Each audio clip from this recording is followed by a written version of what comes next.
Hi. Here we are in that in between time as winter moves into spring. In the medicine wheel teachings I'm familiar with, winter is known as a time of deep introspection. Most of the activity of summer and fall has died back, and we spend that time of winter in the darkness, oftentimes in aloneness. It's very hard to go out and socialize. And the energy of the earth seems to mirror that. You know, all of the activity of summer, the birds, the growing plants has died back and gone away. And so springtime comes, and this time of solitude and going within starts to change. And the energy of spring is about new growth coming up and out of the earth and turning the world green and alive again. This energy of spring is associated with the holidays of Easter, of Passover. And of course, these holidays are associated and gather around the spring equinox. And these holidays celebrate the resurrection, certainly the resurrection of Christ, uh, and it mirrors the resurrection of the earth, the energy coming back and returning after death. So the beautiful flowering of life, or the resurrection of Christ, has to first go through the experience of death and crucifixion before resurrection can happen. In a men's program been involved with, we've started the cycle of the return. It's an 8-month program, and we've just had our 7th weekend. And so we both look at death as we feel the new energy that wants to come forward. And so as we look at death, we ask some important questions. Questions like, what do I want to do with the time left to me? What needs to be completed? What do I want and need to bring into the world before I die? And what frightens me the most? There are a lot of myths and stories in the world that talk about some kind of promised or holy land, some kind of return to an original state of bliss. You know, there in Buddhism there is Nirvana. Among the Huichols of central Mexico, the Nierika, the sacred land. Christians see heaven as kind of the goal, the promised land to get to. Once upon a time in European history, America was considered the promised land for those who felt persecuted religiously, and they came to Canada. Among the slaves who were in America, Canada became the promised land, and so there was this long journey heading north to the promised land. Joseph Campbell once said that the promised land is not a piece of real estate. It's not a place you can get to. It's not a goal that you can take this step and that step, and it's not an outcome after a long journey. His message was, in fact, that heaven and hell live side by side, and that you can choose by the way you focus your attention whether you live in one or the other. Here in springtime in Vermont, you can see this everywhere.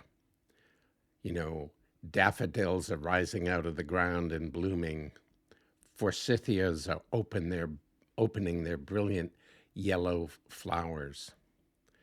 The trees are starting to bud out, and as soon as this rain ends and some warm sun arrives, everything is going to explode into beauty. And at the same time, in all of this rain, the stalks and the dead stalks and the leaves of last year are rotting. They're turning into compost.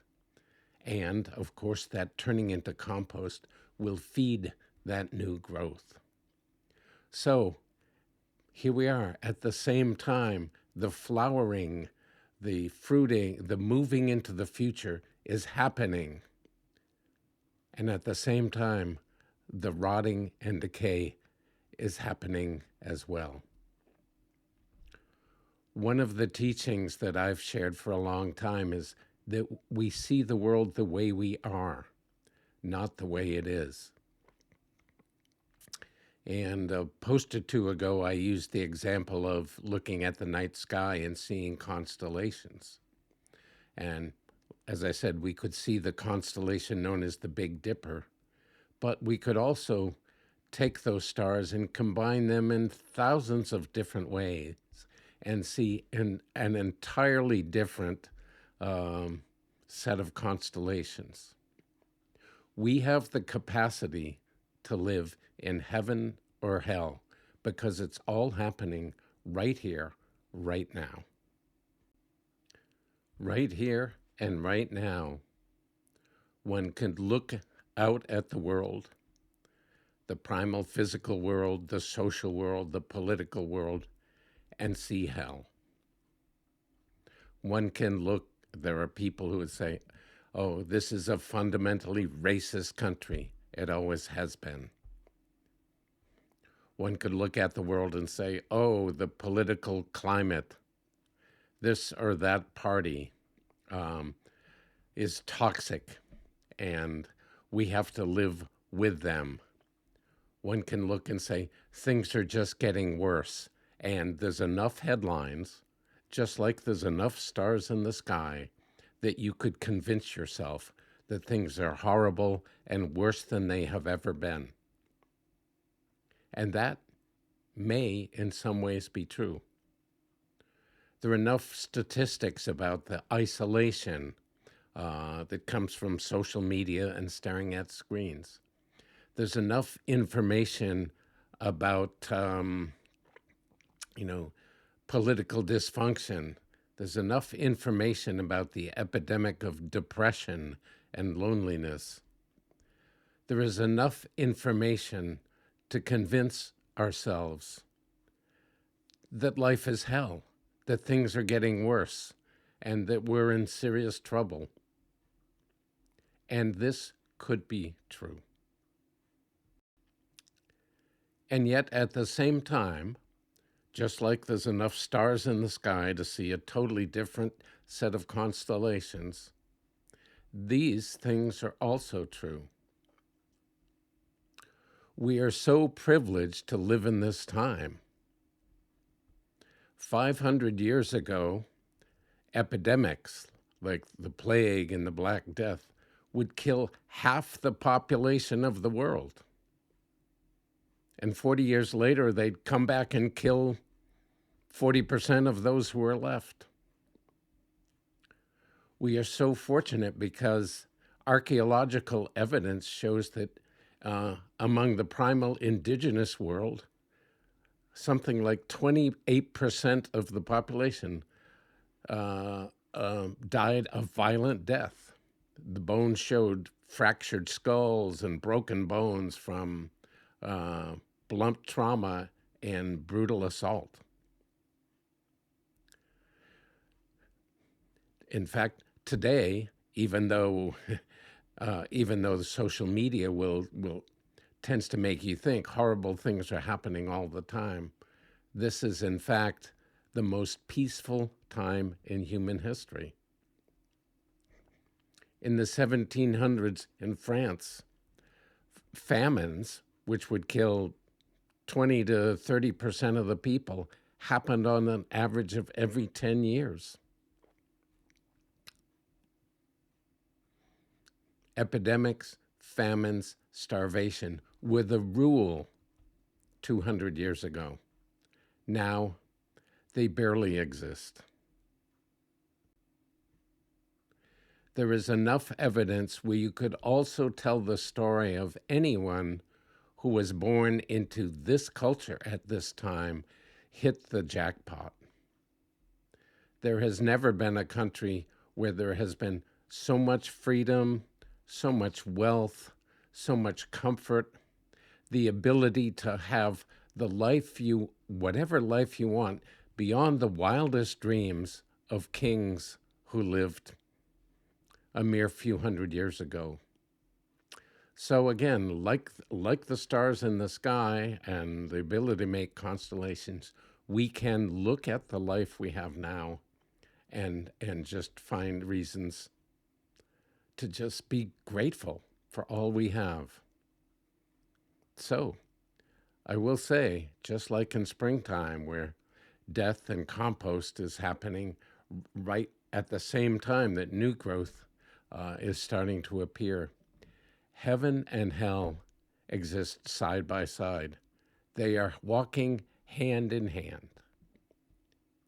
And we have the choice to decide which one we live in.